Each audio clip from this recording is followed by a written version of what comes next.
Hi everyone. Alright, I think we should be all good now. I don't know what it is. Like my camera last time just stopped recording. I think it has a cap on like 30-minute recordings. That's why it stopped after like 25 minutes or something. Anyway, let's start the podcast in a positive light. It's been 2 weeks since the last episode. And a lot has happened since that time. I still haven't released the podcast, but I have plans to do so very soon. It might already be next week. Today is the 10th of February 2024. So yeah, you might be watching this in about 2 weeks from now or something like that. Let's kind of see how it goes, of course.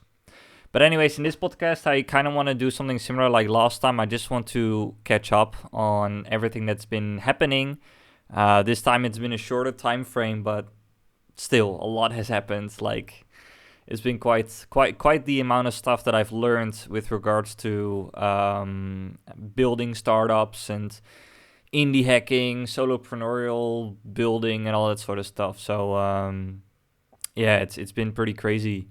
I've mostly worked on Map My Travels again, and if you don't know Map My Travels, I introduced this in my last podcast episode where I talked about like the kind of like the backstory of this startup, like this little project of mine. Added a pricing page to it and started to create blog posts around it, so it's like optimized for SEO. I even changed the name for SEO stuff. All in all, it was a lot of work. All right, like it was a lot of work. I think at the time I started doing ads. We can shortly touch on that experience because that was quite interesting. That was like, so I started creating these blog posts, but I wasn't seeing any traffic. Of course not, because it takes a while for SEO to start picking up. So I created like 3 blog posts chock full of content, full of keywords that I wanted to rank for, which are like create an interactive travel map or travel map creator, like all that sort of stuff. And so after that was done, I was kind of like, I want to go faster, like I want to see results now, and I was even willing to pay for it. So I started running ads, Google ads on these exact same search keywords. So the exact same search terms. But then, like, instead of ranking like on page 3 or like very much down because I was still not really ranking anything, I would be at the top because people would be searching for this keyword. And the cool thing about Google Ads is that you can be very specific about what keywords you want your ads to show on. So I was like very specific. I only had like 2 or 3 keywords, like create a travel map, make a travel map, and I think it was like travel map creator or something. Those were the only 3 keywords I wanted to rank for. So I put that in there, or I didn't want to rank for, but I want my ad to show up for, of course. Had to think of a few headlines. Like they're quite constrainty about that. Like you have to create 6 headlines for your ad, and then like it has to have at least 3 headlines that could be displayed at any position. So what I did smartly is I had a good headline for the start. Like I had 3 good headlines for those, and I had 3 good headlines for the second part. And it always has to come in like 2 parts for some reason. Like Google Ads will kind of like mix them up, I guess, because some people might fill in the same keyword twice and then they want to, I don't know, show something else. I don't know exactly how that works. So you had to come up with like 6 headlines. So I created 3 for the start. And then I created 3 which could be displayed anywhere, but because I already had 3 at the start, they would be displayed at the end. Like it's a bit of a weird process. And what was also interesting is I was following a tutorial, and their whole like ad setup flow, like all the steps were totally like they were in a totally different order than than when I was doing it. And that video was only like a year old. So Google Ads is interesting. I mean, it's like their main way to make money, right? Like Google Ads is sort of like the main thing for Google to make money from. So anyways, that was an interesting experience. One of the things that I want to do with these startups is I want to be very open about them. I've been looking at some of the other indie hackers in the community, a few of which, or one of which is Peter Levels. And yeah, for the past I think like month or so since I started following him, like I've just been following his footsteps pretty closely. Like he's like a solopreneur founder who spun up some projects which became very like they went kind of viral, and he's making a lot of money on them basically.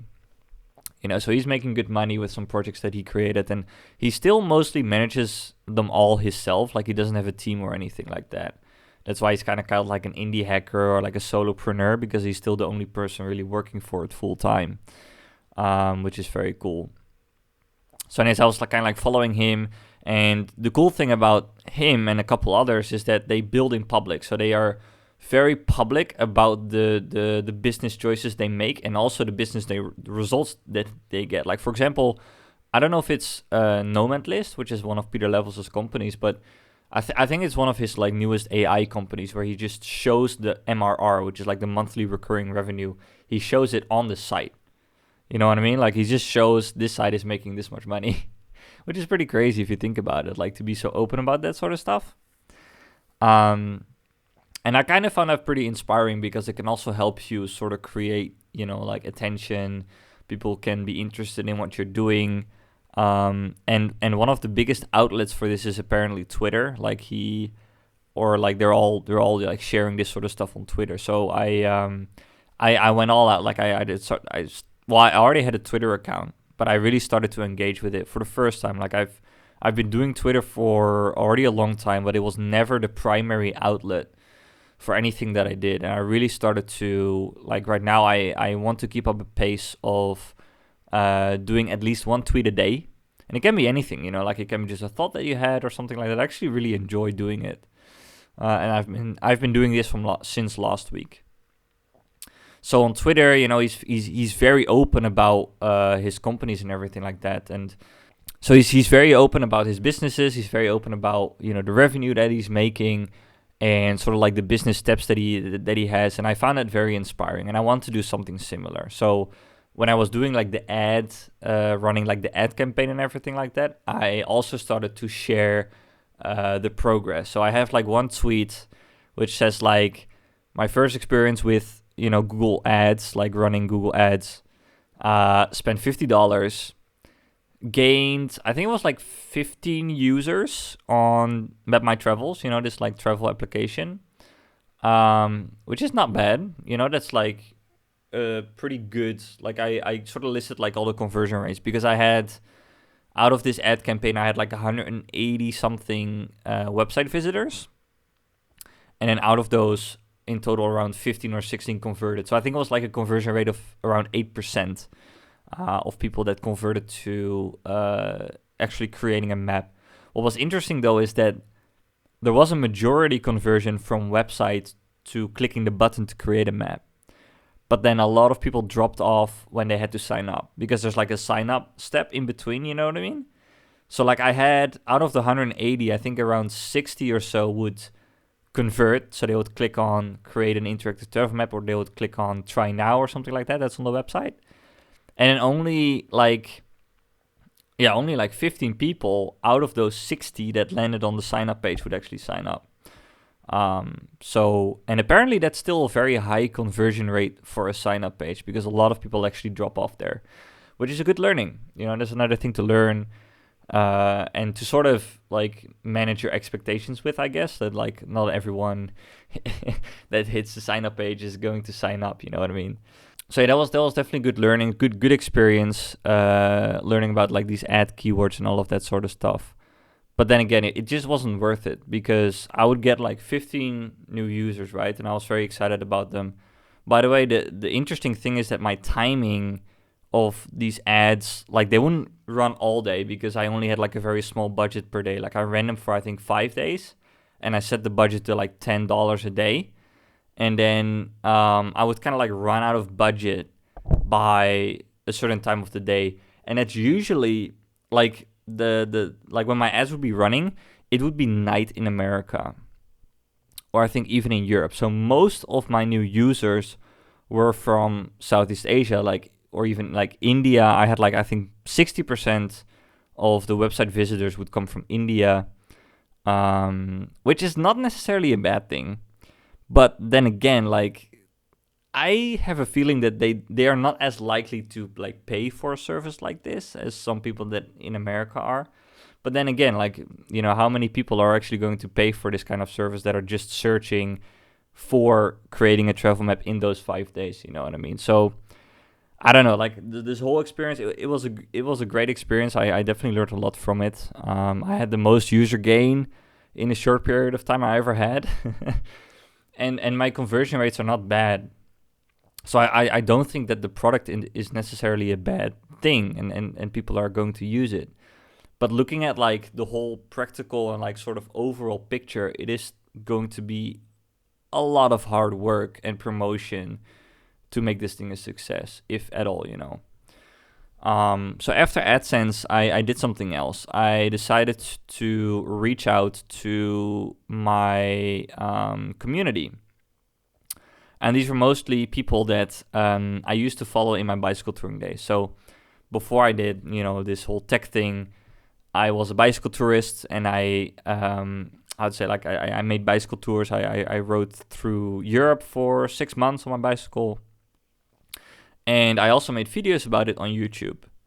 And so from that time, I still have like a few people that I conversated with, and they have a bit more of a following than I had at the time. So I reached out to a few of these people, and I basically offered to make them a travel map of their adventures. And that reach out actually had a very high conversion rate. I think I reached out to 8 people, and 4 people responded pretty much on the same day or the day after, and 3 of them were interested in a travel map. So that was last week, or I think last Monday, and I don't know. I was very happy when I got those responses. I remember I was super happy that there were so many people that were interested in a travel map. But after I started to work on the first maps, I kind of felt like a charity. I was putting in a lot of work, because these maps, to create these maps, it takes a lot of work. That's at least what I found. There was one map that I started to create, which is the map for cycling around the world, and it's a crazy story. I got very inspired when I started to work on our map. So what I decided to do is I decided to take her blog. So she has a blog of her travels. I mean, she has cycled around the world since 2011. So that's 13 years now. And she's not yet done. She's been to a lot of places. And it's just a crazy story. But so I reached out to her on Instagram, and I was kind of like, hey, I can create a map for you. And then you can share it around. But I wasn't very I wasn't asking do you want this? I was sort of like, hey, if I make this map, you share it around, then it would be very nice. You know what I mean? I was kind of assuming that she would follow along. And she didn't even reply. She only gave hearts to the messages. She didn't even reply, right? And based on that assumption, I started working on her travel map, and I spent 6 hours on it, just on that map. In total, I made 4 maps. I made one for another person that was very... I was very surprised that he responded. His name is Mark Beaumont. He is the person that cycled around the world the fastest. It's Guinness World Record holder of the person to cycle around the world the fastest. It's within 80 days he cycled around the world. And I reached out to him on his website. He replied, which was very cool. But with a similar message, it was kind of you can use my data. He pointed me to some of his Strava route data. And then if you can make a profile out of it, he called it, then it will be cool, and you could use the data. I wasn't really sure if he was going to share it around, you know what I mean? So it was is he going to do it or not? But just based on those assumptions, I just decided to create a map for him, and created a map for him, the 80 Days Around the World Challenge. I went above and beyond. I even designed like these little markers with like numbers on them, like from 1 until 80, because he cycled around the world in 80 days or 79 days or something like that. That took about like 3 or 4 hours to do, I think, in total. But yeah, that was the whole stick, like it was just so much. It was a lot of work for something that I wasn't even sure if they were going to share it around. You know what I mean? So it's like I started very enthusiastically. Like I was very enthusiastic about like these first maps. And I sent in total now 4 of them out. Like the 2 others were for a good friend, Cody Orgill. I created like a Japan travel map for him. Or actually, I created 5. I also created one for his friend because he did it with a friend. So because his data points were already there, so I could easily make one for his friend as well. It still took me like an hour more to do. And it's not necessarily about the time. It's more about like the task is not fun because you have to like fill in the title. You have to fill in like an image. Like every point takes a little bit of time to sort of like create.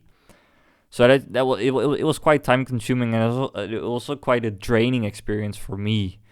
And especially with knowing that, or with not knowing if they're actually going to use it or not. I'm not sure if that was the right move to do. But yeah, I still created it. I don't know if any of the maps have been shared so far. Cody might have shared his Japan trip right now. But yeah, I don't know. I didn't really feel like, or right now at least, I don't really feel like I want to continue with it because I'm just not sure if they're gonna do it, or I'm gonna have to be very clear because I do plan to still reach out to a few other like bloggers or people like in this atmosphere or in like just like in the markets that I think are gonna benefit from this map application. But I don't know, like I already feel like it's not been very long. It's only been a month, but it's still I feel like I've just put in a lot of work without a lot of results. Like my ranking still hasn't really improved much, because most of your ranking you'll get from backlinks, so you're still dependent on other people. And I don't know, like just these past like 2 or 3 days, I just feel like I think it can be easier. Like I don't know. I think that if I'm already getting like a lot of signals that it's going to be very hard, I could definitely push through. And I'm still planning to push at least a little bit. Like I have a few plans to sort of push forward on, sort of ideas I still want to work out. Like I still want to reach out into the van life community because I think that my tour map, it's already used by one blogger in the van life community, and I think that is still a good market to sort of try out. But then again, I also feel like right now it's getting to a point where I'm kind of like, like you're looking at this mountain, right? Like you're still down there, and I don't know, like you're following a path, right? Like there are many different paths to the top, but you're following this one path, and you already passed like a small little waterfall that wasn't too difficult to climb, and then you had to go through like, I don't know, another like little cliff area, and your hands already scruffed up, and you already kind of feel like, if it's gonna get a little bit tougher than this, then I'm not sure if this is the right way to go. And now I'm sort of looking at like, it's still a little bit in the distance. I'm not sure exactly where it is, but I feel like it's like a very big waterfall, and I'm just scared that if I arrive there, there's not gonna be a path sort of around it. It sounds very philosophical, but it's just about the fact that I just feel like right now I've already put in a lot of work. I've already went through a lot of hoops. I've already really pushed myself. But it's not really leading me anywhere. And I'm not really seeing a lot of like I'm seeing a bit of enthusiasm from the people that I reached out to, but I don't know. It's just not, it just doesn't feel like the enthusiasm that, like, for example, if there was going to be like another problem that I hit and I was going to create like a little landing page and people were going crazy about it, I think that would be a lot more valuable or like validating than this project so far.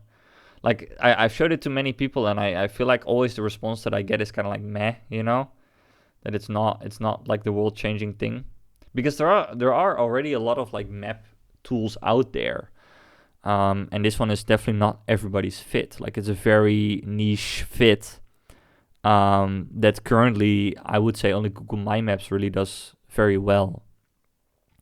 So I don't know. It's a difficult one. On the one hand, I still want to keep going, and I do have some plans to sort of keep going. But on the other hand, I'm also sort of at a loss and kind of done with it. So that's about that. That's basically it for Map My Travels for now. But there is exciting stuff coming up because I am thinking of taking a different road and looking around online and taking a lot of inspiration. I just like right now, like because Map My Travels is getting more and more difficult. I started to peek into some of like these other projects and for example Peter Levels, like how he does it, like because he and some of the other people that I follow that like are around him, they're very much about like ship a lot, because he made like 75 projects in total and only 4 of them ever really took off, you know what I mean? So you just got to keep shipping, like you have to keep trying out products because you just don't know if they're going to work or not. And like I'm currently still like Map My Travels is my current, main big project, but it's the only one I have, right? Like it's only one project, so I can keep pushing this thing, or I could decide to try another thing or try 3 other things, and maybe one of those is going to take off. And yesterday when I was in the shower, I suddenly had this thought that was like 16 startups in 16 days. And it's sort of an inspiration from Peter Levels again. Back in, I don't know when he did this. I think it was like 2014. He did 12 startups in 12 months. And I don't know why 16 startups in 16 days sounds so good, but it just does. Like it sounds better than 17 startups in 17 days for some reason. Or at least it did last night. I'm not sure about now. But anyway, I feel like that's like a very fun project to do. And it's not going to be like full-fledged startup because you cannot make that in a day. But just think of like a landing page of some problem you want to solve. And this can be anything. Especially right now with the AI craze going on, like there is just so much you can build and so much you can do. Like it's pretty insane. For example, that's also where Peter Levels and one other guy's name is Danny Postma, I think.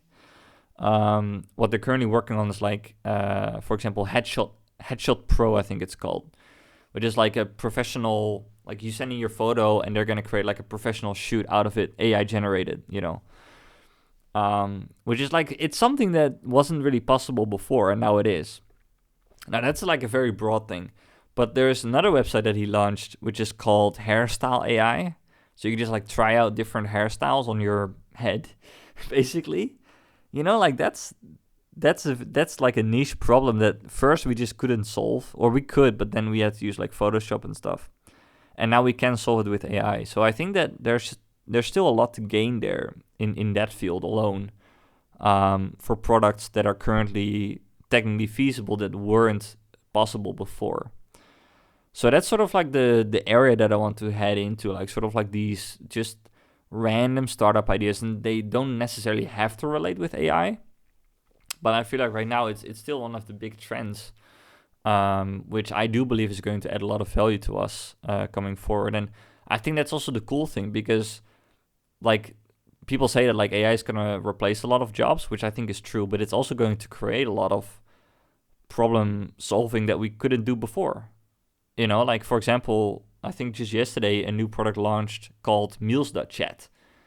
And with Meals.chat, you can sort of take a photo of your meal, and then it will sort of calculate like what's your calorie count and all of that sort of stuff. And you can still like tweak it if you're not too sure about it. But these were all things that before we just weren't possible. These were all things that weren't possible. So I think that just like they say that like on these projects there's a very low margin. But still, I think that like it's a very cool thing to do, and to me it feels like it's like an easier route to go to than to just keep pushing on this other project, which I've already been pushing on for, well, not for so long, but like I've been pushing on it for a while, and it's just not really getting me anywhere. So, anyways, that's sort of the current state of things. I'm currently also in the process of getting this channel launched, for which I'm gonna use a bit of AI as well. I'm sorry, but like I don't know, like I feel like on the one hand, I want to really make this podcast something that is easily findable and shareable, and like will become famous. But on the other hand, and that's where I'm leaning towards right now, is it's just I want this to be a documentation of my journey to creating a startup that's going to be successful, or not just a startup, but just creating awesome things that I think are going to contribute and hopefully also contribute to my financial freedom. So that's just the state of things, and that's what I want to use this channel for. It's like, the fact that I'm rambling, I don't know, I don't think it's such a problem. It might scare like a share of people off. But on the other hand, it's like it's good experience for me because I learned to like keep things a bit more topical, because I am a person that likes to ramble a lot, as you notice probably by if you've been listening to or watching these past 5 episodes. So that's sort of like how I want to set up this channel for now. I don't really want to do a lot of research or marketing or promotion or anything like that. I am gonna put a mention on my other channel, which is my travel channel, and I'm of course gonna mention this on Twitter and Instagram and stuff like that. But I don't have many followers on Twitter at all, actually. Like you like sometimes I feel like I'm just like screaming in the void. Like I'm putting things out there, saying things on Twitter or whatever, and I get like 0 responses, and I'm kind of like, why am I doing this? But then again, I remember there were times when I was the same, like I was just having 0 traction on something. And I think that's always the hardest part, going from 0 to 1. You know what I mean? That's like the most difficult thing to do with anything. But once you're there, once you're at 1, or once you have like a little bit of traction, it can go very fast. So it's just about getting that first bit of traction done, which eventually will come. I do have a feeling about that. Eventually it will come. I'm not going to give up. I stay committed, and that's how it is. So yeah, I think that's about it for this one. It's been how long? 28 minutes? Not bad. I'm pretty happy with this one. I think it came out pretty well. I hope you enjoy following along. I hope by this point Tice's Tech Track has been launched. I was gonna mention that I just picked out a logo from freelancer.com. I put out like a contest of like a logo and like a YouTube banner, and I think that came out pretty well. Like I actually had another logo design that was like my number one for a long time, and then like on the last day of the contest, because it was like a 5-day contest, someone came with like a much better result. So I was like, yeah, I'll take that one. So I think it's nice. It has like a little bicycle on it. I'm not sure if that's confusing for people, because this podcast is not about bicycle. Well, kinda, but it's not the main topic. So I'm not sure if that bicycle on my logo is going to be very nice, but still, I think it's very nice. I think it came out very well, and I think the banner also came out very well. And I asked him to do like an end screen as well. So like at the end of the video, like when you have like this recommended, it's not like a black screen, but you see some kind of like, branding. So yeah, that's sort of what I've been working on. And I think it's going to be nice. But yeah, like as I said, like the title and the description of these podcasts I'm not going to let AI rule it, but I'm going to have it suggest to me these things, because like there's a lot of information I'm telling in this podcast. So if you transcribe that, like all of what I'm saying, like with AI, you can do a lot with that. Like I can, for example, from this podcast, create a blog post very easily. You know what I mean? Because you have the content already here. So that's sort of like the things that I've been thinking about and sort of playing with going forward. But then again, like it doesn't always work, because you don't want your stuff to look like very fake as well. Like you want it to be authentic, you want to have your soul sort of coming through it. So I would still say that AI is just a tool to help you get to that result faster, but you still have to have like a human eye sort of looking at it and making sure that it doesn't sound too fake or too plain, Anyhow, I'm gonna call it for this one. Thank you so much for watching or listening. This was Tice's Tech Track podcast, and I will see you in the next one. Please like it, subscribe to the channel if you haven't already, and leave a comment down below if you have any feedback, suggestions, or other things that you want to know, or topics you want me to talk about. You can let me know. All right, see you in the next one. Bye bye.